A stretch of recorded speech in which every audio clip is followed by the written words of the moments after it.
নরম হয়ে যাওয়া বিস্কুট ফেলে না দিয়ে নরম হয়ে যাওয়া বিস্কুট দিয়ে দারুণ স্বাদের এই রেসিপিটা বানিয়ে ফেলুন বন্ধুরা।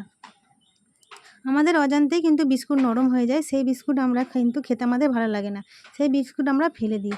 সেই বিস্কুট আর ফেলতে হবে না, সেই বিস্কুট দিয়ে আজকে আমি নরম তুলতুলে এবং দারুণ স্বাদের একটা রেসিপি বানিয়ে তোমাদেরকে দেখাবো। তো তোমরা পুরো ভিডিও দেখো, অবশ্যই ভালো লাগবে। ভালো লাগলে রেসিপিতে একটা লাইক আর কমেন্ট করতে ভুলো না।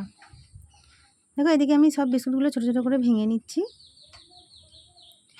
ভেঙে নেওয়ার পর এই বিস্কুটগুলোকে আমি মিক্সার জারের মধ্যে দিয়ে দেবো।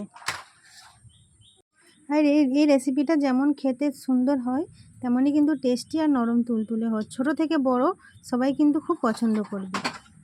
দেখো বিস্কুটগুলো কিন্তু আমি এক এক করে সব ভেঙে নিয়েছি, আর বিস্কুটগুলোকে টুকরো টুকরো করে ভেঙে নিতে হবে। আর নরম হয়ে যাওয়া বিস্কুট দিয়ে এত সুন্দর যে রেসিপি হয় বন্ধুরা, তোমরা কিন্তু পুরো ভিডিও না দেখলে বিশ্বাসই করবে না। দেখো আমি এখানে একটা মিক্সার জার নিয়েছি, এবার এই মিক্সার জারের মধ্যে আমি বিস্কুটগুলোকে সব দিয়ে দেবো। সব একসঙ্গে দেবো না, কারণ সব একসঙ্গে গুঁড়ো করা যাবে না। এর জন্য যতটা গুঁড়ো করা যাবে আমি ততটা দিয়ে গুঁড়ো করে নেব। আর একদম ভর্তি করে দেবে না, ভর্তি করে দিলে কিন্তু গুঁড়ো হবে না, একটু খালি রেখে দিতে হবে। এবার মিক্সার জারের মুখটা আমি বন্ধ করে দেবো।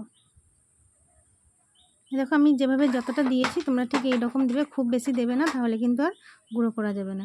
এবার মিক্সার জারের মুখটাকে বন্ধ করে দিয়ে আমি গুঁড়ো করে নেব, তারপরে আবার ফিরে আসছি। দেখো গুঁড়ো করে নিয়েছি, একদম মিহি একটা পেস্ট বানিয়ে নিয়েছি। কোনো দানা দানা থাকলে কিন্তু রেসিপিটা ভালো হবে না, তার জন্য ভালো করে গুঁড়ো করে নিতে হবে বিস্কুটগুলোকে। তোমরা চাইলে শিলেতেও গুঁড়ো করে নিতে পারো। দেখো বিস্কুটের গুঁড়োগুলো আমি একটা বড় বাটির মধ্যে দিয়ে দিয়েছি। এবার আরও যে এক্সট্রা যে বিস্কুট আছে সেই বিস্কুটগুলোকেও আমি গুঁড়ো করে নেব। দেখো সব আমার কিন্তু এখানে বিস্কুটগুলো গুঁড়ো করা হয়ে গেছে। এবার এর মধ্যে আমি কিছু চিনি গুঁড়ো করে নেব।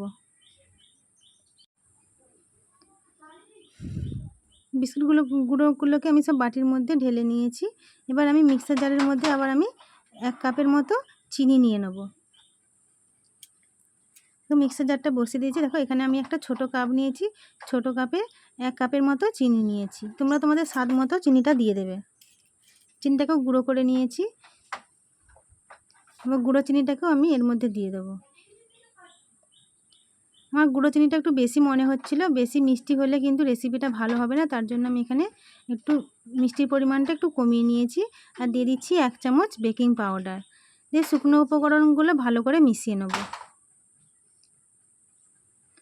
শুকনো উপকরণগুলো ভালোভাবে মিশিয়ে নিলে কি হয়, রেসিপিটা খুব সুন্দর হবে, চারিদিক দিয়ে সুন্দরভাবে ফুলবে। তোমরা কিন্তু পুরো ভিডিওটা দেখলে বুঝতে পারবে যে রেসিপিটা কেমন সুন্দর হয়েছে। দেখো ভালোভাবে মিশিয়ে নিয়েছি। এবার আমি দুধ দিয়ে, লিকুইড দুধ দিয়ে মেখে নেবো। তোমরা চাইলে এখানে গুঁড়ো দুধও দিতে পারো। অল্প অল্প করে দুধ দেবো আর ব্যাটারটা গুলে নেবো। একবারে বেশি দুধ দিতে যাবে না, সেক্ষেত্রে পাতলা হয়ে যেতে পারে। এর জন্য অল্প অল্প করে দিতে হবে আর মিশিয়ে নিতে হবে। দেখো অল্প অল্প করে আমি এখানে দুধ দিচ্ছি আর মিশিয়ে নিচ্ছি। ব্যাটারের ঘনত্বটা কতটা কেমন রাখবো তোমরা দেখো, দেখলেই কিন্তু বুঝতে পেরে যাবে।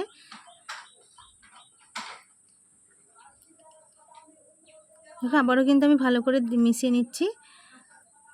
আর বেশি কিন্তু এটাকে ফেটানোর দরকার নেই, জাস্ট ব্যাটারটাকে গুলিয়ে নিলেই কিন্তু হয়ে যাবে। দেখো ব্যাটারটা কিন্তু আমার পারফেক্ট এখানে গুলানো হয়ে গেছে। আমি এর থেকে আর বেশি পাতলা করব না। বন্ধু তোমরা কিন্তু দেখে বুঝতেই পারছো ব্যাটারটা কেমন হয়েছে। এভাবে একটু ভালো করে মিশিয়ে নিলেই কিন্তু হয়ে যাবে। আমি তোমাদেরকে ব্যাটারটা তুলে দেখিয়ে দিলাম কেমন হয়েছে। এর থেকে আমি আর বেশি পাতলা করব না। এই রেসিপিটা বানানোর জন্য ব্যাটারটা কিন্তু আমার তৈরি হয়ে গেছে।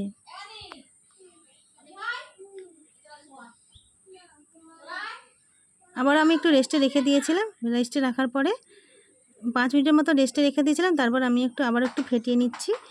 এবার আমি এখানে একটা সিলভারের বাটি নিয়েছি, এতে তেল ব্রাশ করে নেব। এখানে আমি রিফাইন্ড অয়েল নিয়েছি।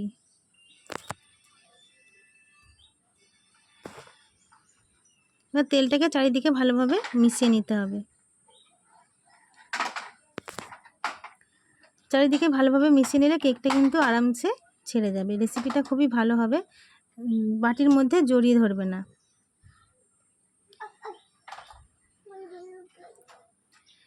এবার আমি ব্যাটারটাকে বাটির মধ্যে ঢেলে দিচ্ছি।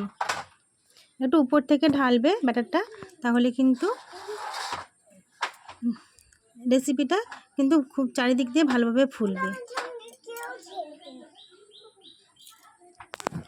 দেখো সম্পূর্ণ ব্যাটারটা আমি দিয়ে দিয়েছি। এবার একটু হাত দিয়ে একটু ট্যাপ করে নেবো, যাতে ভেতরের বাতাসটা বাইরে চলে আসে।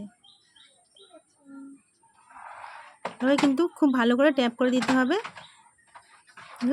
ব্যাটারটা কিন্তু আমার ট্যাপ করা হয়ে গেছে। এবার আমি এখানে একটা কড়াইতে বালি বসিয়ে বালিটাকে গরম করে নিয়েছি। এবার আমি এর মধ্যে বালিটাকে বসিয়ে দেবো। বালিটাকে আমি চারিদিকে ছড়িয়ে দিয়েছি, দিয়ে বালিটাকে বসিয়ে দিয়েছি। এরপর আমি কড়াইতে একটা চাপা দিয়ে দেবো। কিছুক্ষণ পর ফিরে এসেছি। এর মধ্যে আমি ওপর থেকে দিয়ে দিচ্ছি কাজু বাদাম।